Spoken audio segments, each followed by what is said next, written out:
ஜெகன்கிட்ட சொல்லு, இந்த பிரச்சனை எப்படியே விட்டுற சொல்லு, தயவு செஞ்சு விட்டுற சொல்லு. எங்க தங்கச்சி வீட்டு வாழ்க்கை தாங்க நான் பாதிக்குது, சொல்லிட்டு இப்படியே விட்டுற சொல்லு. அது அவங்க பாத்துக்குருவாங்க. கடவுளே ஒன்றும் பண்ண வேணான்னு சொல்லு. இதை பத்தி எதுவும் பேச வேணான்னு சொல்லு. அவங்க பாத்துக்குருவாங்க, அவங்க அண்ணன் தம்பி பாத்துக்குருவாங்க. சித்ரா, இந்த பிரச்சனையை இதோட விட சொல்லு. அவங்க மையம்லாம் தாரேன்னு சொல்லிட்டாங்களாம் சவுதியில. சரியா? அவங்க கபிலோட பேசி அவங்க அந்த பிரச்சனையெல்லாம் அவங்க முடிச்சுக்கிடுவாங்க. இது மகேந்திர நம்பருக்கு யாரும் கோல் எடுக்க வேணாம்னு சொல்லு. சரியா? அந்த மீடியாவில் போட்டதை எடுக்க சொல்லு, தயவு செஞ்சு எடுக்க சொல்லு. எக்கச்சக்கமான கோல் வருதான், தயவு செஞ்சு எடுக்க சொல்லு. சொல்லு ஜெகன் கிட்ட. அஸ்ஸலாமு அலைக்கும் வரஹ்மத்துல்லாஹி வபரகாத்துஹு. அன்பான அனைத்து உறவுகளுக்கும் இனிய மாலை வணக்கம். அப்படி ஒருத்தர் இறக்கவும் இல்லை, சாகவும் இல்லை, கொல்லப்படவும் இல்லை, அப்படி ஒரு சம்பவமே நடக்கலை. எல்லோரும் மறந்துடுங்க, போட்ட வீடியோலாம் எடுத்துடுங்க. சரியா? அவங்க டீல் பண்ணிக்குவாங்க, அவங்களே டீல் பண்ணிக்குவாங்களாம். ஏண்டா இப்படி காசுன்னு காசு அலையிறீங்க? ஒருத்தங்க இறந்து போனால் உண்மையிலேயே அந்த இறப்பில் இருக்கக்கூடிய நியாயம் அநியாயம் அதை பற்றி கொஞ்சம் கூட அக்கறை இல்லையா?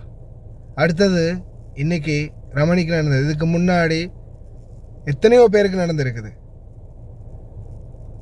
ஏற்கனவே ஒரு தாய்க்கு நடந்ததை பற்றி நாம் நேரத்தோடையே பேசினோம், இது சம்பந்தமாக போராடினோம், உங்கள் எல்லாருக்குமே தெரியும். தம்மிகா குரே என்ற அம்மா அடித்து உதச்சி கொடுமைப்படுத்தப்பட்ட கடைசியில் திருப்பி வீட்டை விட்டு வெளியாகினவங்களை போலீஸில் பிடிச்சி போலீஸ் திருப்பி இங்கோடு போய் அந்த வீட்டில் விட்டு அதுக்கு பிறகு என்ன நடந்துச்சு? கடைசியாக அவ்வளோ கொடுமைப்படுத்தின அந்த வீட்டிலே திருப்பி கொண்டு விட்டதுக்கு, நரகத்தில் விட்டதுக்கு என்ன நடந்துச்சு? அடித்து தொங்க போட்டுட்டு கொண்டுட்டாங்கன்னு சொன்னாங்க, இறந்துட்டாங்க, தூக்கில் தொங்கிட்டாங்கன்னு சொன்னாங்க. கடைசியில் செக் பண்ணி பார்த்தா 2 மாதம் அந்த பொடியை வச்சு சீரழித்து கடைசாக கொண்டு போய் நாட்டுக்கு கொடுத்தானுங்க. இன்னமும் போயிட்டு தான் இருக்குது கேஸ். இந்த மாதிரி இன்னும் நடந்துக்கிட்டே தான் இருக்கும். ஏன்னா போராடுறவனுக்கும் போராடுறதுக்கு முடியாது, குடும்பத்தில் இருக்கிறவனுங்களுக்கும் அதை பற்றி அக்கறை இல்லை. ஏன்னா வெளிநாட்டுக்கு நாம் வந்துட்டாலே நம்ம காசு காய்க்கிற மரம். இந்த காசு காய்க்கிற மரத்தை வச்சு எந்த அளவுக்கு கந்து இறக்க முடியுமோ அந்த அளவுக்கு நம்மளை வச்சு முடிஞ்ச அளவு பணம் பார்க்குறதுக்கு மட்டும்தான் சில உறவுகள் இன்றைக்கும் முயற்சி செய்தே தவிர, நம்மளுக்கு ஏதாவது ஒரு அநீதி நடந்தாலோ இல்லை நம்மளுக்குன்னு ஏதாவது ஒரு பிரச்சனை வரும்போதோ குரல் கொடுக்கறதுக்கு உறவும் இல்லை, ஒரு நாயும் இல்லை. இதுதான் வெளிநாடு வாழ் தொழிலாளர்களே நம்மளுடைய நிலைமை. தொடர்ந்து சொல்கிறது தான், நம்மளுக்கு ஏற்றாற் போல் சந்தர்ப்பமாக சூழ்நிலைகளை சரி செஞ்சு வச்சுக்கோங்க. இந்த இத்தனை வருஷமாக உழைச்சி யாருக்கு அனுப்பினாங்க? கணவனும் இல்லை, குழந்தையும் இல்லை, குட்டியும் இல்லை. அக்காவுடைய குடும்பத்துக்கும் அக்காவுடைய பிள்ளைங்களையும் தான் சொந்த பிள்ளையாக பார்த்தாங்க. கடைசியில் என்ன குடும்பங்கள் சொல்லுது?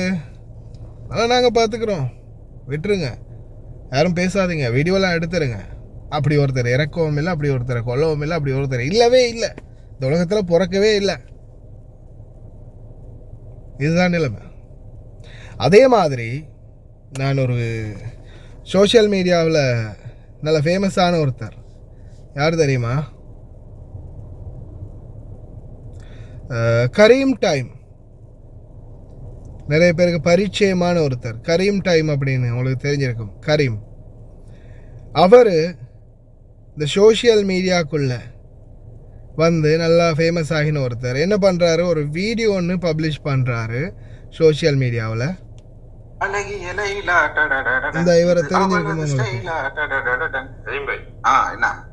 கரீம் டைம் பேஜ்ல நிறைய கமெண்ட் வருது. என்ன வருது? ஏன் பாய் கத்தாருக்கு வர மாட்டேங்கிறீங்க? இவரோட வீடியோ நான் கடைசியில் அட்டாச் பண்ணுறேன். என்ன, கரீம் நாட்டுக்கு போயிருக்கிறாரு, திருப்பி வர முடியலை கேஸ் போட்டதால். இப்போ நான் நாட்டுக்கு போக முடியலை, ஏன்? கேஸ் இருக்கிறதால. இவர் டைம், தொழிலாளர்களுடைய வேலை நேரம் இவ்வளவு தான், இத்தனை மணித்தாலும் தான் வேலை செய்யணும் அப்படின்றத சொன்னதால் கட்டாரில் இருக்கக்கூடிய கத்தாரிகள் பலர் ஒன்று சேர்ந்து இவருக்கு எதிராக இப்படி இவன் கிளப்பி விட்டுருக்கிறான், அதால் தொழிலாளர்கள்லாம் எங்கள்கிட்ட இந்த மாதிரி கேட்குறாங்க அவனுங்களை வச்சு மாடு மேய்க்க முடியலை, இப்போ எல்லாருக்கும் புத்தி பட்டுடுச்சு. அதே மாதிரி சர்பான் வந்து இங்கே போனஸை பற்றி பேசுகிறான், போனஸை வந்து கிளப்பி விட்டுட்டான், எல்லோரும் போனஸ் கேட்குறாங்க. இப்போ இந்த மாறி மாறி அடிச்சுக்கிறானுங்க சோஷியல் மீடியாவில் இருந்து அங்கேருந்து இங்கேருந்து எல்லோரும். இந்த போனஸை உருவாக்கி இந்த போனஸ்ன்றதை இந்த சட்டம் இருக்கிறத வந்து வெளிக்கொண்டு வந்து லோயரோட பேசி லோயரை தனியாக வீடியோ போட வச்சு எவ்வளவெல்லாம் போராடி வழக்கு கேஸு கோர்ட்டு இன்றைக்கி ட்ராவல் பேண்ட், இந்த நாட்டை விட்டு போக முடியாத அளவுக்கு இந்த நாட்டுக்கு நான் தேச துரோகம் செஞ்ச மாதிரி எத்தனையோ கேஸை வாங்கிட்டு நான் உட்காந்துருக்கிறேன். இன்றைக்கும் மக்கள் போனஸ் எடுத்துகிட்டு போகிறதுக்குரிய நிலைமை உருவாகி இருக்குது, அதுக்கு சந்தோஷம். ஆனால் அதுக்காக முயற்சி செய்கிற ஒவ்வொருத்தனும் இந்த போராடுற ஒவ்வொருத்தனுக்கும் அதுதான் நிலைமை. இந்த பாருங்கள், இந்த கரிமுகம் நடந்த மாதிரி தான் என்னென்ன நிலைமை என்ன, நான் நாட்டை விட்டு போக முடியலை, அவர் நாட்டுக்கு போனவருக்கு திருப்பி வர முடியலை. எவ்வளோதான் போராடினாலும் கடைசியில் நன்றி கட்ட உலகமடா அப்படின்ற மாதிரி தான் சிச்சுவேஷன் மாறும். வெளிநாடு வாழ் தொழிலாளர்களே, இதுதான் நம்மளுடைய நிலைமை. இருக்கும் வரைக்கும் தான் நம்மளுக்கெல்லாம் மரியாதை, நம்மளுக்கும் இல்லை, அது நம்ம மாதம் மாதம் அனுப்புறதுக்கு. அது இல்லை எனில் நீ ஒரு ஜடம். சிந்தித்து செயல்படுங்க. மற்ற வீடியோ நான் ப்ரைவேட் பண்ணிட்டேன், அதுக்கான காரணம் இதுதான். அவங்களே டீல் பண்ணிக்கிறாங்களாம். இன்னும் 10 பேரை கொண்டு கொள்ளுங்கடா, அதை அங்கே வந்து அந்த குடும்பமே டீல் பண்ணிக்கோங்க. அழகிய லைலா டடடடன், இது அவளது ஸ்டைலா டடடடன். கரீம் பாய், என்ன நம்ம கரீம் டைம் பேஜ்ல நிறைய கமெண்ட் வருது. என்ன வருது?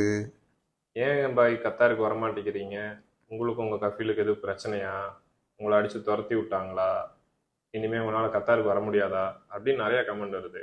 நீங்க ஏன் எதுக்குமே ரிப்ளை பண்ண மாட்டேங்கிறீங்க?